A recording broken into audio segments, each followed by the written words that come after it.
Hello, everybody. Welcome to Cooperville Live. I'm your host, Cooper. Thank you for being here. Big show on a Thursday. And I'm so excited that you are a part of it. That's what makes this whole thing function. You're here. I'm here. We're all here. And very soon, the one and only Payton Smith will be joining us. Dude has got talent for days. For years. And great hair, too, which is a plus. Yeah.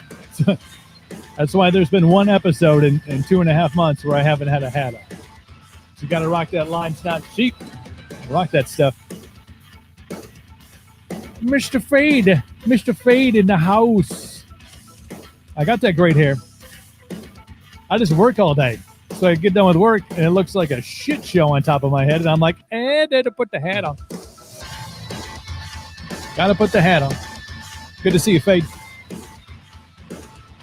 And Joe in the house. Always a pleasure.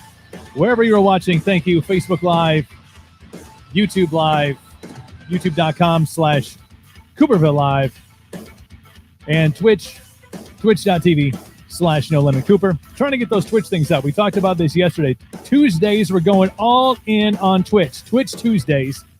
The show will only be streamed on Twitch. That starts next week on the show.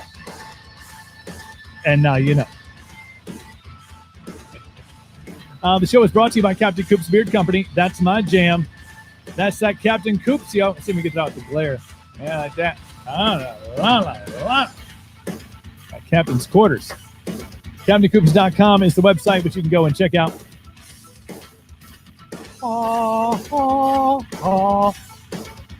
It's right there. We got the beard butter. We got the beard balm. We got the beard oil. We got all this stuff to make your beard and beautiful. Step it out. The Fef is in the house. Welcome, Fef. We got to get you on the show, brother. We'll talk some smack. Talk smack. Chris, my brother. Got to get you over to the house, man. You and the sister. Come to the house. Enjoy the things. If you'd like to support the show, you can support the show with the Cooperville Live Patreon. Plan starting as low as $10 a month. All exclusive information. We just dropped a bunch of lenses, they call them. They're like Facebook stories kind of thing. Bunch of videos. We just put those up today. You can join our Patreon and help support the show. You can do that. And the link, which is in all of the comment sections, no matter where you're watching, we have it there for you and your pleasure. And a bunch of cool stuff coming. We actually had a sneak preview today. A sneak preview of the new logo. We're rebranding. That's going to the archives. And we got a whole new branding campaign we're launching. We got an apparel line. Cooperville Clothing is going to launch here soon. It's just going to be badass, and I'm super excited for it. We got a sneak preview of it today. Oh man,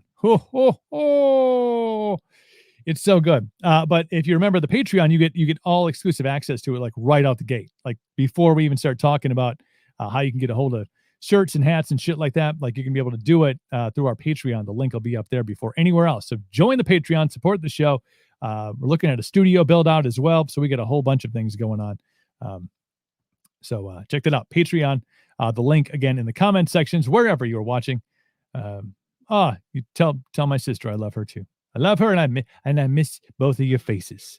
And the roar of the Harleys when you roll up in your stereo. I'm like, sounds like the Kanzas I hear. Awesome. So that's all going on. That is all on the happen as we turn this down, make sure that's up. We get set for today's show. Payton Smith, 21-year-old up-and-coming country artist. Dude has got sick talent for days. Here is I was gonna go this way. The website right there. You can see it. There it is. PaytonSmithMusic.com. We got it up there on the site. So he's going to be joining us. We're going to talk music and a whole bunch of other stuff. So make sure you check that out. I've got my camera in front of the screen here. I can't see it. But that's happening today. He's coming up at 5:10 p.m. Central Time. So plenty to look forward to as another great day in the Chippewa Valley. A lot of big things happening. After it's Thursday, right? Like I think it's Thursday.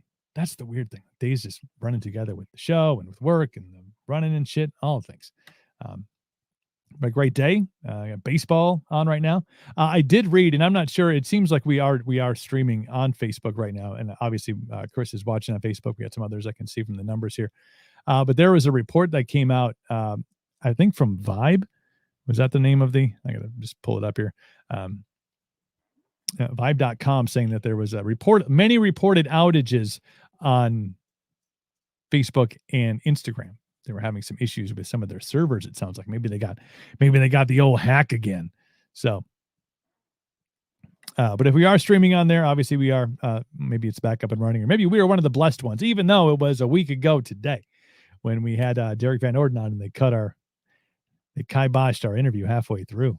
Yeah, I'm not a conspiracy theorist, but it was odd timing. At the exact moment we started talking politics and things like that, and it's crazy. By the way, Derek Van Orden announcing today he's once again running for Congress. The retired Navy SEAL senior chief back in the running for Congress in 2022. He announced his candidacy today. I saw the post up on social media, so good luck to him. I'm sure we'll have him back on to discuss things further. And we're going to be posting his podcast as well. We got a bunch of things lined up to be posting on the podcast platform. So if you're not already subscribed to the podcast portion of this, you can do that on all podcast platforms. We are on Apple Podcasts, Spotify, iHeart, even Amazon Music has us now, and Audible. Basically, wherever you listen to podcasts, we're there. Search Welcome to Cooperville. Make sure you subscribe so you get notifications when we drop a new episode. And please leave a rating. I'd prefer a good rating. That would be awesome. And comments always help as well. What that helps do, and that helps, circulate the podcast a little more, so we get some more traction, get some more listeners, get some more people involved, which you can do again on all your podcast platforms. But I think you can leave comments and ratings on all that I mentioned. I'm pretty sure. And share it with your friends. Share the show with your friends. Let them know if they're missing out. They're missing out on a good time, because we do fun things here on the show. Talk to great people. If you missed the show yesterday, man, that was awesome with Ricky from Ice Nine Kills and Hawk and the production stuff. And Joe's on the Twitch too, rocking on the Twitch. Gotta get those Twitch numbers up, man. We get to affiliate. We're gonna buy like some toothpaste. We're gonna buy fun stuff with our Twitch money. So I appreciate you, Joe. Thank you for jumping in on Twitch as well. But it's crazy though. We're keep on growing. Yesterday's show was insane. If you missed it, you can go and watch it on Twitch. You can go watch it on YouTube. We had a conversation that was scheduled to go like 45 minutes, I think, with Ricky yesterday. And like an hour and a half in, we're like, we should probably stop. Otherwise it's going to be past dinner time, and we got to eat. So if you missed it, check it out again on the video is still up on Facebook Live, and it's also on YouTube, and it's also on the Twitch. So go check it out. Super excited for today's show. Dude, I was so excited. We're going to do it on Wednesday. And then he's like, I have a show. I'm like, shows. I love hearing the fact that people are doing shows again. So I'm excited to talk to him about the show last night. He's got a big day coming up tomorrow. He's taking over CMA's Insta stories. Things are about to go crazy with Payton Smith, who's now on the show. How you doing, my friend? What is going on, Cooper? How are you, buddy? Dude, I am doing fantastic. You got to be like on cloud nine. Had the show last night. You're taking over CMA tomorrow. I mean, and you're on this show today. I mean, really, it's a trifecta, 3 days in a row. Yeah, man. I mean, I think, gosh, man, getting to play live music again, dude, there's nothing like that. And so that now we're finally starting to see the light at the end of the tunnel with all that, with tours being announced in the fall. And we're starting to see shows come back even in the summer. So we're very, very excited about that. So that plus getting to talk today. I love doing stuff like this. So thank you for having me on. And then getting to take over CMA tomorrow. And then, man, we got a lot of stuff in the works. So we're really excited and extremely blessed. So cool, man. Well, I'm going to take you on some time travel. We'll go back in time and talk about the roots and stuff like that. But the show last night, was that fully plugged in? Was that all electric, kicking ass and It taking was names? great. It was great, Oh, man. It was full on. It was a full band. It was actually one of the first shows. I had played a show last week, and it was the first time I'd been on stage with my band since July of oh, last year. And so you could imagine it was just like everything was bottled up, and then it was just like it was just like everything was just exploding with energy, you know. So that was really cool um, to feel that again. And I have a feeling that a lot of shows are going to be like that. I think we're going to see a lot of incredible entertainers this year just really come with so much energy because it's been bottled up for so long, you know? and I was going to say, like, before you take the stage last night, like, what are the emotions? I mean, that's a long time away, you know, from performing, you know, obviously fully plugged in. I know you've done some acoustic stuff, but to be fully plugged in, like right before you go on stage, is it a different feeling than the normal, you know, if you still get butterflies and stuff before you go on stage? Was it a different vibe when you went on last night? Yeah. Oh my Mm. gosh, the first time I think it was a bit of stage fright, you know, because it was definitely a bit of stage fright. Because I think also where we were performing, there was a lot of, you know, some precautions still, so it wasn't a full on Mm. show. You know, so I can't wait till we're able to get back to those normal shows. A show's a show, I guess, regardless. But but yeah, oh yeah, dude. I think there's gonna be some stage fright moments because it's like, oh, we gotta. It's just like riding a bike. If you haven't ridden a bike in a Mm. long time, might take you a second to figure out how to get it going again. You know, so I think it'll take a couple tries before we are fully fully warmed up and ready to go. So That's awesome. And was that at it was Old Red? That's Blake's place, right?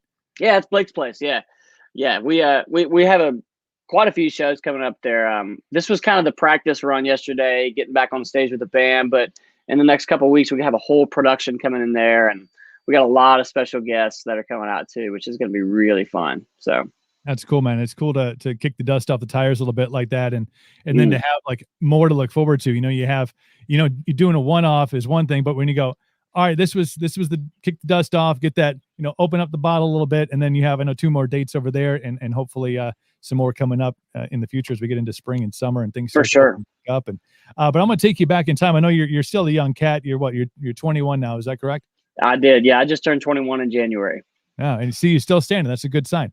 I like that. So far, yes.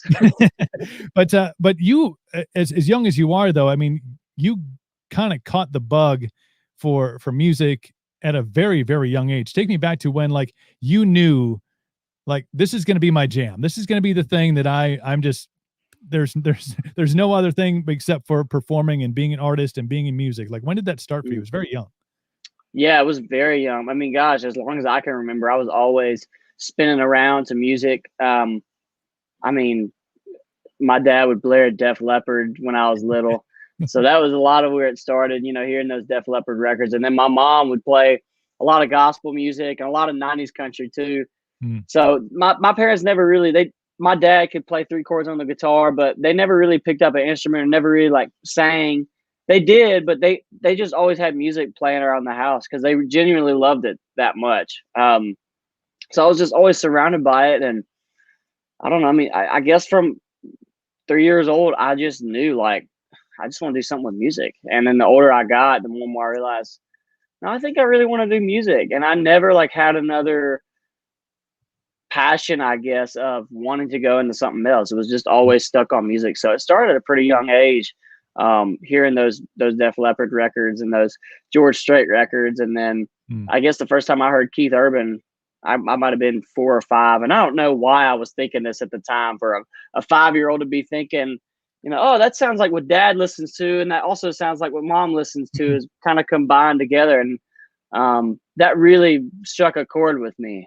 And it really made me want to pick up the guitar and be like, I want to do that. Especially when I saw Keith live, I was like, Yeah. no doubt in my mind, I want to do that. So That's a cool crossroads too when you think about an artist like Keith Urban, who's, I mean, he shreds. I mean, there's yeah, legit, he can shred, he ridiculous. can pick, he can do all the things, and you know, a great combination of hearing those Def Leppard albums, you know, Hysteria and Pyromania and all the old stuff Ah, from them, and I mean, hard hitting, great 80s into 90s, you know, massive.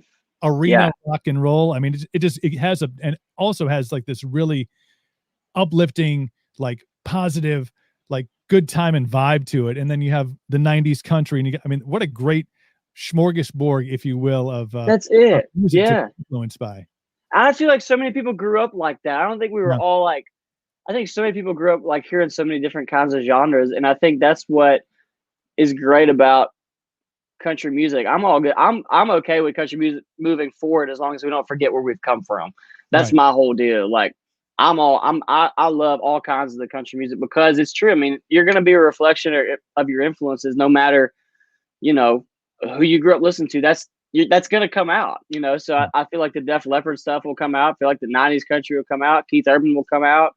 Eric Church will come out. It's like whatever you listen to, it's gonna show up in your music because you grew up listening to that kind of stuff. So, and I think it's awesome. I think Yeah. it's great because it appeals to so many different people, and I think that country is so diverse right now, and I think it always kind of has been too. I don't think people give country enough credit for always being kind of that diverse thing. Like even all the way back in the in the '60s and '70s, you had a lot of different people doing a lot of different things. So sure, the sounds have kind of changed, but they've always kind of changed. I don't know if I would like a genre if it just stayed the same, you know? Yeah, I mean, when you think about great artists, from way back in the day, like an artist like Johnny Cash, who personal favorite. I mean, everybody goes Johnny Cash country, and you go, no, Johnny Yeah. Cash rock and roll, gospel, country, and then obviously in the later years did a lot of those rock covers. He did the Nine Inch Nails cover and stuff like that. So you talk about an icon in country music, but yet when you look and you read the stories and you hear about his past, the dude was on tour with Elvis and Yeah. Buddy Holly and all these guys. It's crazy to think about, like, oh, it's not just solely rooted in old Hank stuff. It's so diversified, and it continues to evolve. You got definitely elements of rock and roll. There's always been a blues element to it. They're adding Always. hip hop. There's hip hop added into it. I mean, we're just like, come on up, everybody's welcome over here. Come on, let's have a party. Yeah. I mean, gosh, I think also, country music is all about the song. And, that's where I think that Johnny Cash could have done Free Fallin' or, anything. And he could have made it him because they're great songs, like that's what it is. I think that if it's a great song and it truly connects, and it doesn't matter what genre it is or what kind of country it is or if it's a great song and it strikes a chord with you, then that's it. That's all you need. I feel like, so. Absolutely. And I think everybody goes through, I mean, you're in different moods and you go through different periods of your life, around here. And like summertime always is like, okay, country, roll the windows down, play some country music because it has that vibe to it. But everybody's, Sure. even throughout the course of a day, you can ebb and flow, and you can have different genres that, kind of write the story of how your day is going, how your week's going. So to be able to embrace all of those things, and I think now maybe more than ever that we're kind of in this streaming world that you can have all of these different things. You're not necessarily stuck on, well, I turn my radio on to this and I'm just in this genre. You can kind of just bounce all over the place with a whole bunch of different styles. Yeah. Great. It's free. Yeah, absolutely. I think it is too, man. I think that it definitely helps our fan base a lot. I mean, not even my just fan base, but a lot of the newer country artists. I think it helps a lot of everybody's fan bases because we grew up hearing everything, and just like everyday people did too, just like everybody did. I mean, everybody grew up hearing a ton of stuff. I mean, then once I got into like high school years, or middle school years, people were listening to hip hop and all that. So there was that element in there too. And I was like, I can still jam to that. You don't really hear it a ton of my music, but you might hear it in some of the phrasings and the lyric and stuff. Right. And I think that's so cool when I think about it, just because it's just like, it's not chasing after anything. It's just, I hate when somebody starts to try to chase after something that may be the hot sound or something. It's just like, no, just do what you do. Just let it come out. Whatever comes out, that's it. Like that's you. And it might take a second to figure out what that is, that sound. But once you figure it out, it's like, why try to fight it? Just let it flow, Yeah.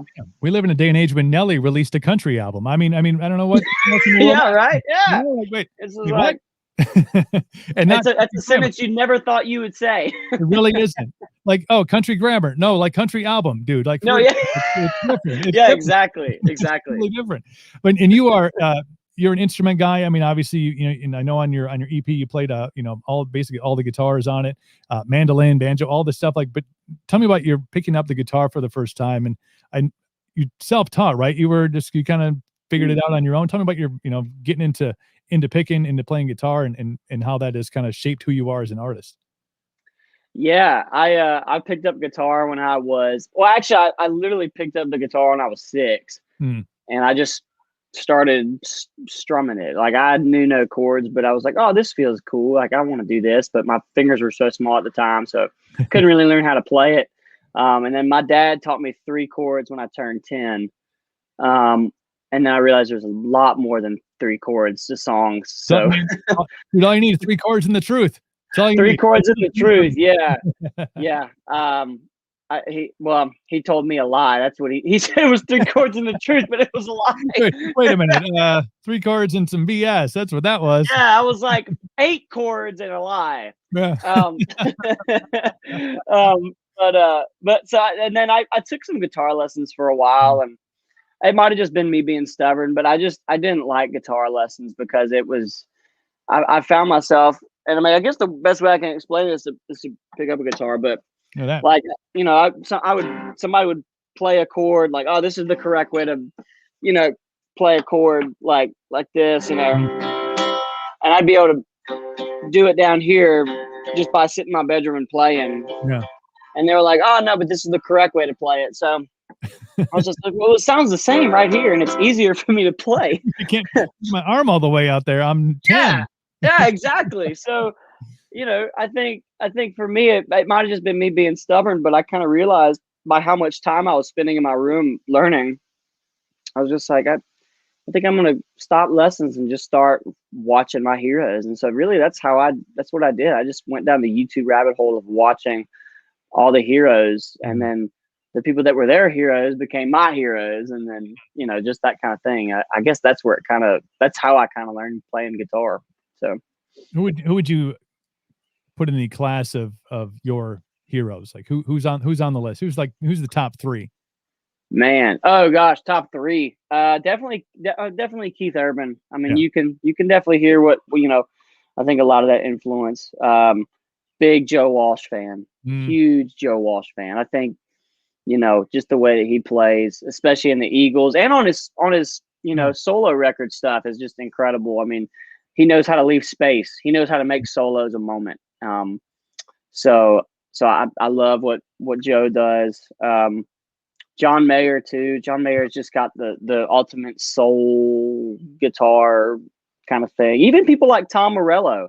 Yeah. You know, I mean, I love just like the innovators, you know, of guitar. Like they all kind of found different ways like to play that maybe hadn't been discovered at the time, especially somebody like Tom Morello just brought this new crazy way of guitar that had never been played before. And I love that. So I think a combination of all, I know you said 3, but all 4 of those guys, I feel like kind of are people who I really look up to.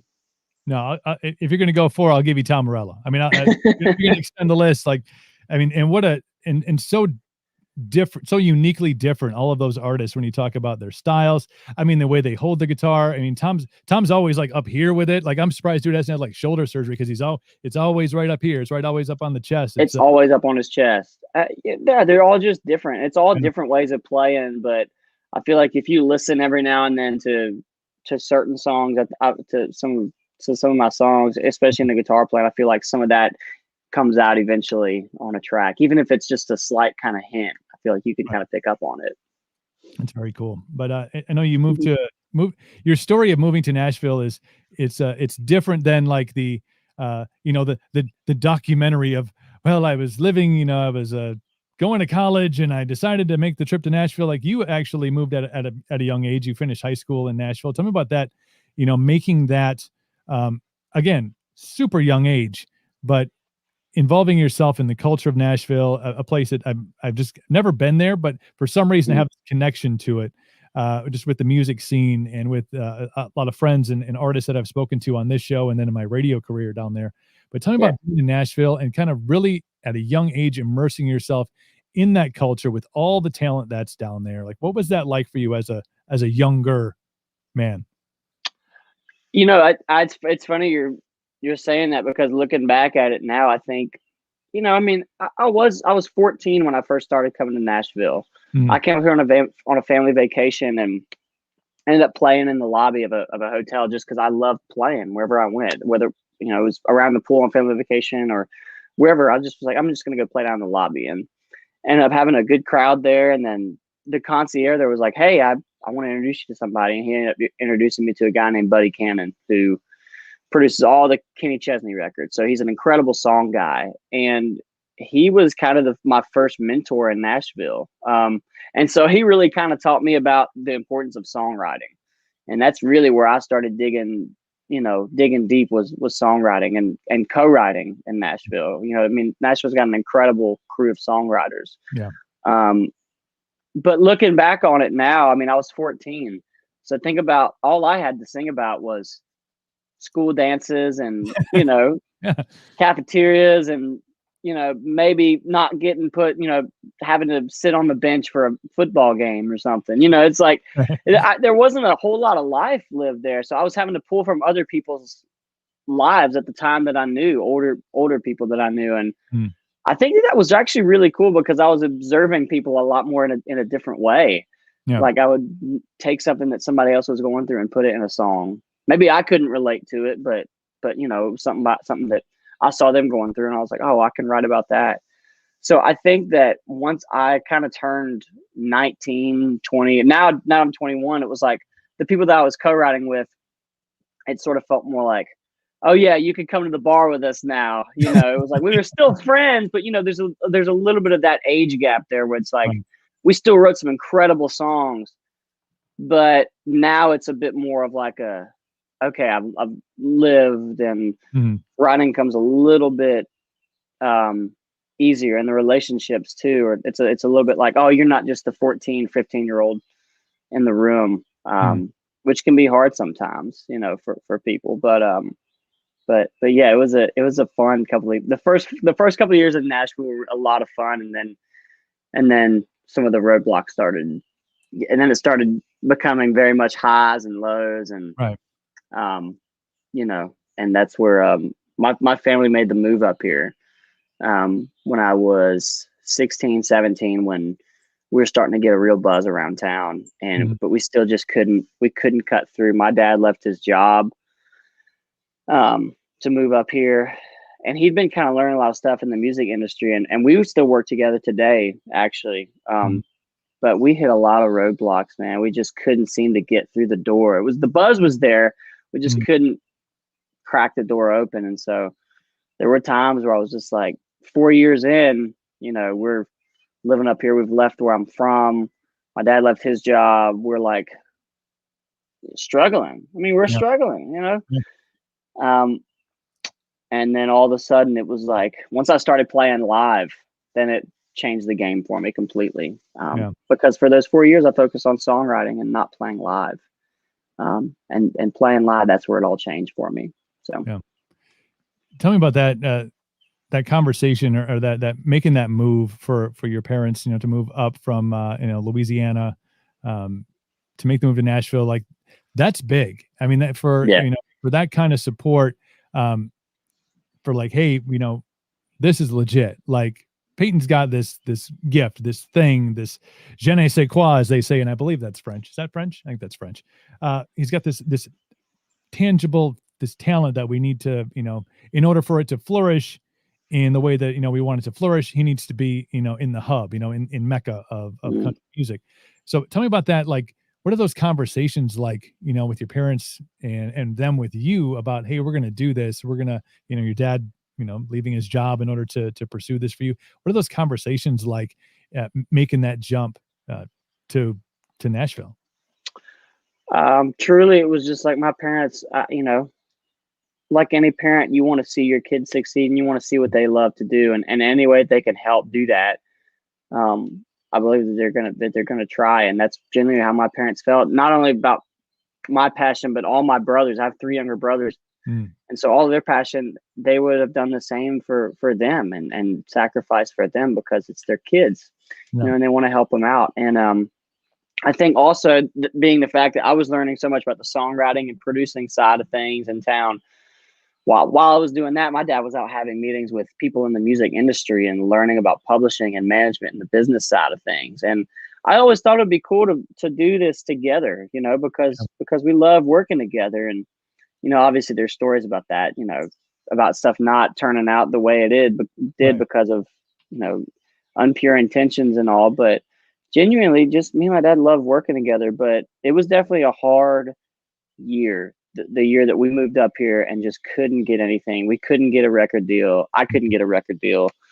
Um, you know, it was grueling knowing that we left my hometown, and it was a grueling year. It was definitely a year where we had to rely on our faith and dig deep into our faith, and like, and also just, you can sit around and complain about it, or you can go out and do the hard work.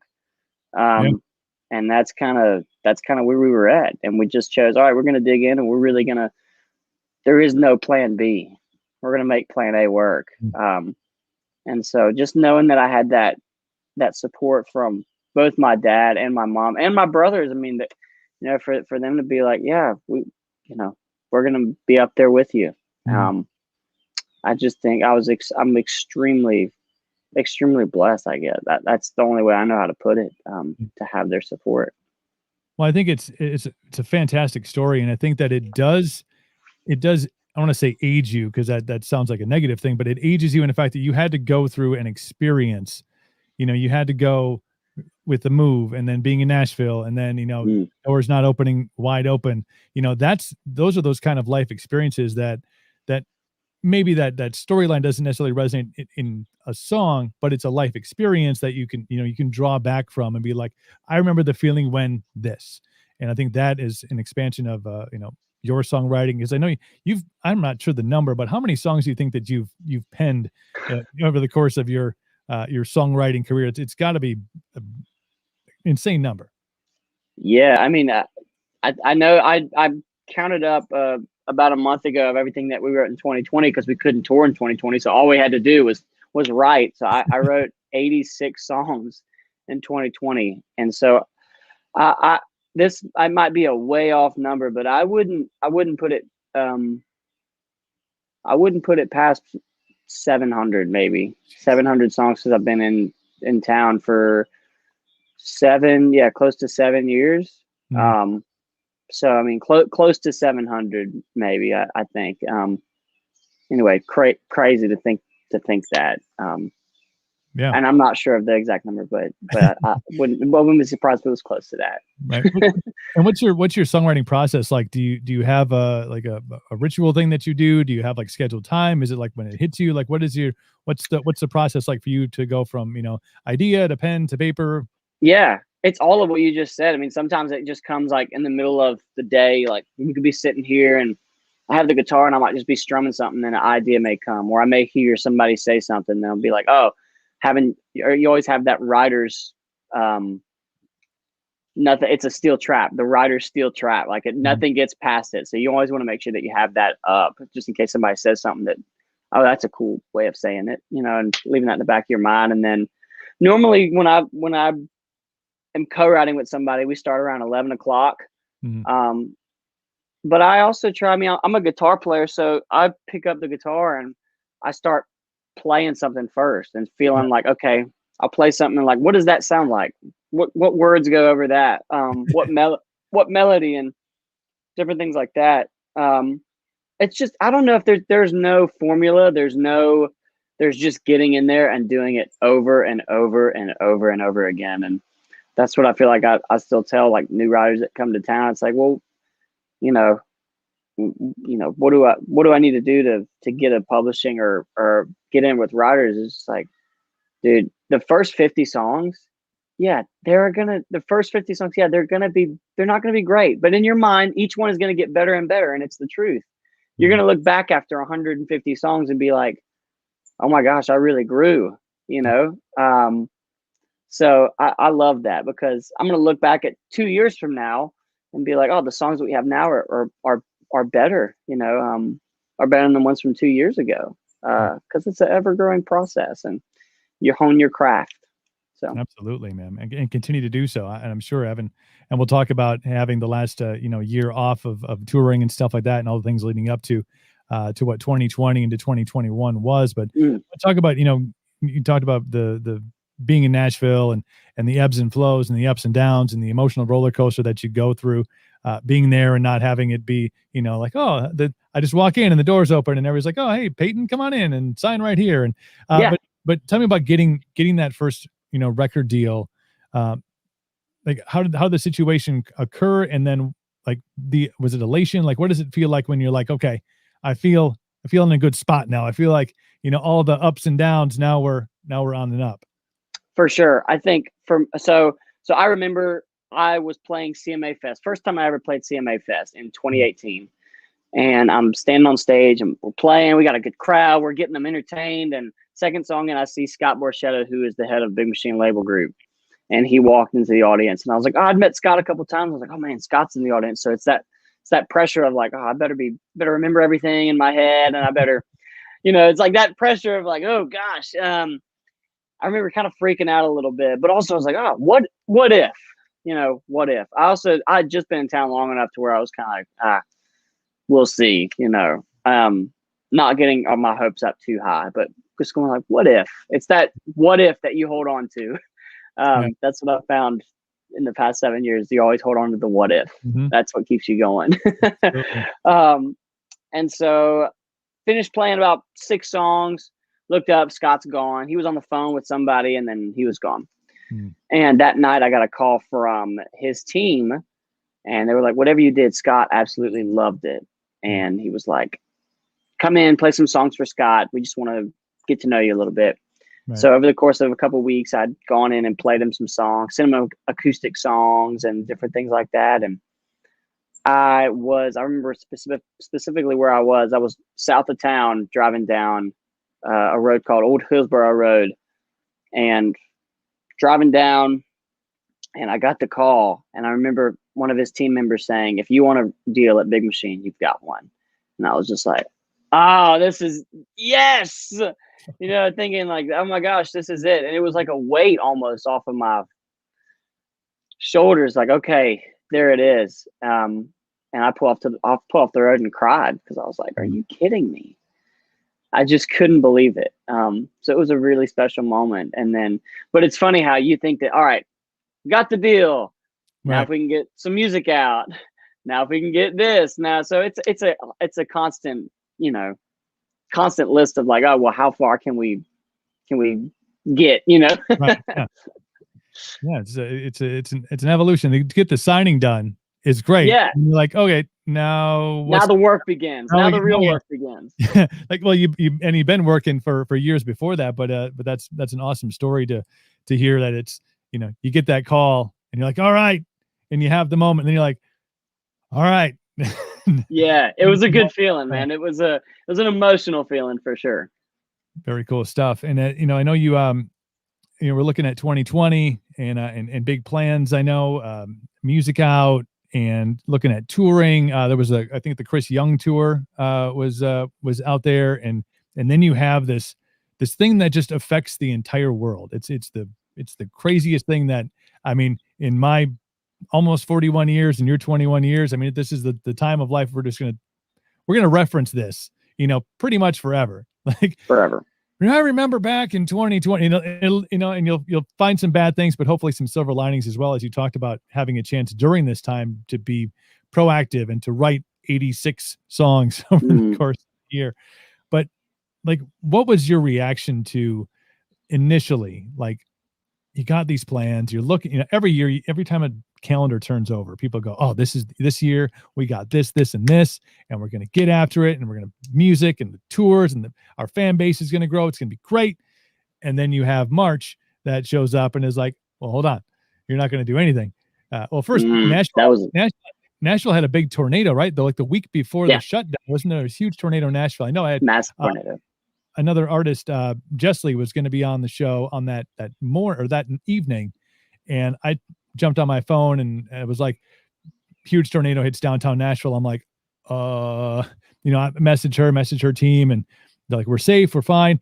And I was like, oh, that's just horrible. And I bought the I Believe in Nashville shirt, like I was all in. And then the next week, all right, now everything in the world is closed. Shut down.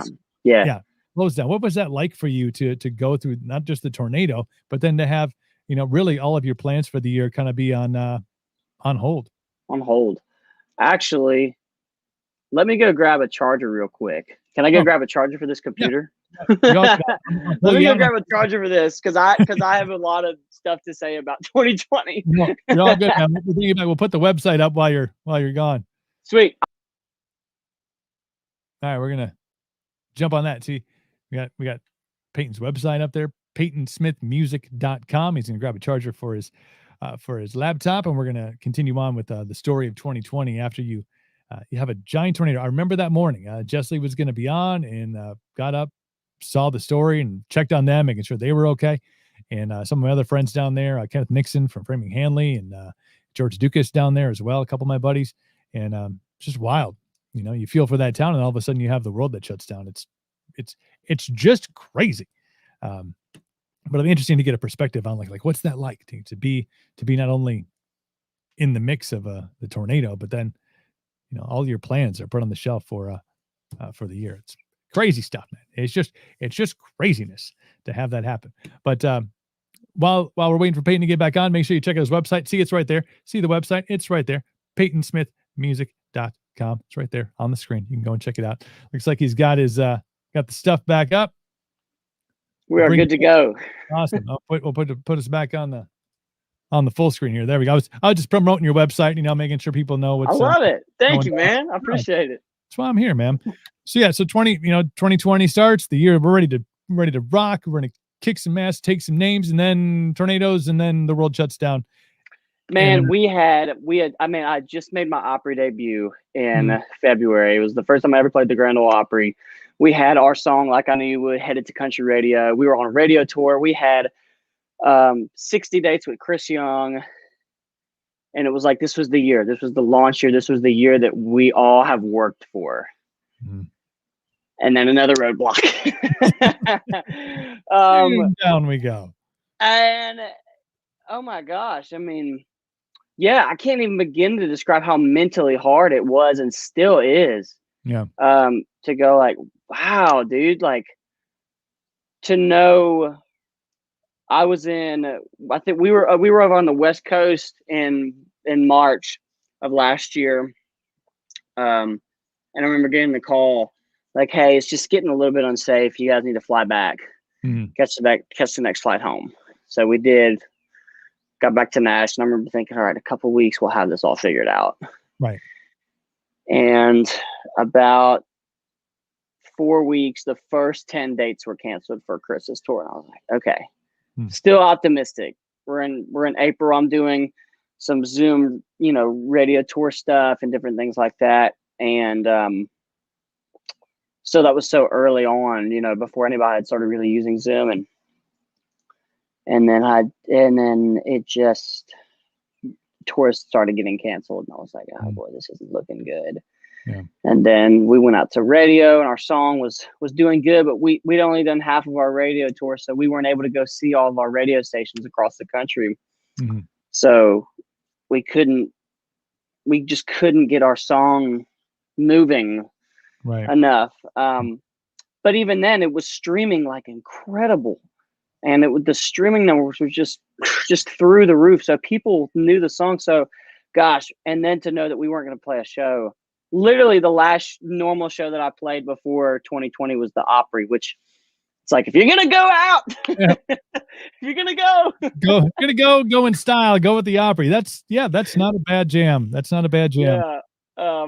So, I think it's still mentally hard to think about, man, we were right there. And then now we got to work our way back up to that. Really, really tough. I mean, I've had some really, really, again, it was just like that year that, when we first kind of moved up here, that first year of like, we just couldn't seem to break through. It was a lot of just having to depend on my faith and not complain about it, and just be like, you know what, the best way to complain is to go and work hard. Yeah. And it's hard because I want to go play shows. And that's how you work hard. So you just dive into songs and you have songs that move the needle. But at the same time, I found someone that I've known for 5 years that I just fell in love with. And I don't know if we would have had that same relationship had it not been for 2020. And I think out of all of that, I was like, I found that person that completely makes me happy. And it's like, I'm done looking. Right. And that's a good feeling. So I think it was a lot of emotions in 2020, but there was a lot of growth from a personal standpoint. I think like a lot of people. And it just fires me up for 2021 and I don't want to say it builds a chip on your shoulder, but it definitely gives you more of a work ethic to go like, okay, when we come back, we're coming back swinging. So to find the silver linings in the year, especially in the music industry that was hit, not want to say decimated, but it was, people don't often, I do, because I talk to a ton of artists all the time, and I get, from the artist to the band, to the crew, to the venue, to the town that you're playing in, to the people that come to the shows. I mean, everything is affected. And obviously everything. Being able to take that time and kind of say, okay, I know we were about to knock 2020 out of the park, but since we don't have the ability to do that, how can we apply ourselves and to really put our focus into what we can do? And it sounds like that's exactly what you did with a bunch of songs written, continuing to grow your following on social media, which was a great avenue, I'm sure, for keeping that relationship open with your fans, letting them know, hey, I'm working on stuff, I got things to do. And above and beyond all that, finding the love of your life isn't a bad way to be like, not at all. Yeah. So you may look back at 2020 and obviously you'll have the stories about, well, here's what, but there was this one thing that made it all exactly. That's exactly. And man, and what I think I take comfort in is knowing that a lot of other people went through the same thing that I went through. And that's what I love about this industry is everybody's so very supportive and we all understand each other, and that's, gosh, man, it's very nice to know that we can all talk about it and be real with each other. About those kind of things. So I love that. But man, just keep working hard. And we have a ton of music out. I mean, we've talked to my team, my label, and I really want to be the artist that puts out a ton of music. If we have it, don't hold back. And I was kind of able to convince the label a little bit this year. I mean, we kind of both talked about it. We both talked about, let's just put out music. Let's just go for it and not hold it back. If we have it, let's go in, cut some music and get it out as soon as possible. And so I think with that, we're going to have so much new music in 2020 or 2021. It's going to be ridiculous. So I'm excited. You just dropped 2 new tracks. Was it last week or the week before? Yeah, it was last week. Back to back. Boom, boom. I'm fine. And sounds like a good time. It sounds like a good time. Is a freaking good time. I mean, I was jamming to that song today at work. I was like, I just want a good time now. I want to hammer down and I want to have a good time. And man, I love two great releases that came out. And I think that's, again, we talk about silver linings of stuff, is finding new ways of getting your music out. And even in the generation that we live in the streaming world that we live in, you can do that. But to be able to really blast things out during this, knowing that you have a fan base and a growing fan base that's like, yes, I know he's talking about writing music, but now we have it and it's in our ears and we can listen to it. And that just so absolutely. So absolutely. I think having music out, I mean, for me, that's where I thrive. Like that's where I found that our following goes up a little bit more every time when we release music. It's not through other weird things. I try to keep it as much as I can on social media, especially on TikTok. I mean, we get so caught up in the trends and this and this and that, but that's a here today, gone tomorrow thing, that, and so I really, really try to make sure we keep it about the music and, because that's what people come to the concerts for. That's what people buy the tickets for. And so I want to make sure that especially as an industry, that we don't lose sight of, great songs still move the needle all the time. numbers can too for a certain amount of time. But I still believe that great songs are the number one thing that drives people to go to your social media page. It drives you to go to concerts and builds that fan base. And so I really try to keep it very much about that. I try to keep that mindset. No, I think it's great because there's a lot to be said about this way of doing things, waiting and, well, we got to put an album out, or we got to put an EP out, or we got to do all the things that lead up to that. And you're like, but I have this song, but I wrote it and I'm ready to record it. And I just want people to hear it. And like, so it's cool to have like the reins let off, be like, hey, go let them out, man. Let them out 2 at a time. Yeah. I mean, gosh, we live in that world where I love it, man. I mean, and look, eventually I'm sure that it will be an album. Right. But even where we're breaking it up into these collections, of like 8 songs, part 1, 8 songs, part 2, it gives us so much freedom to just put out so much music. And I love that because it's just all new music, and I mean, it makes you feel like you're part of something special, when you get a ton of music out like that. And it's like, you have so much for people to listen to, and the sets are longer when you go out and play live. You have more music to play, so I really love that approach. I'm really excited about it. And the fact that you have more music to play and you have songs that are out in the public eye, you have more fans that are out there going, yes, this song, this is the song, this one and this one and this one. So you have that singing back to you because they've had a chance to hear it. They didn't have to wait for the album to come out. They got it in their ear hole and they're ready to throw it down. I know the fans are ready for live shows as much as the artists are. They're itching, they're clawing at the walls, man. It's getting weird around here. I know. We're looking forward to it. The CMA takeover thing tomorrow. I know you were teasing some big things. Like, do you have kind of a choreographed plan what you're going to do on the CMA Insta story takeover for tomorrow? Oh yeah, without even having to plan it out, we already had such a busy day tomorrow, so it worked out perfectly. We're going to be in the studio. We're going to be shooting some content. Also, at the same time, I've got to be writing. I've got a writing appointment tomorrow.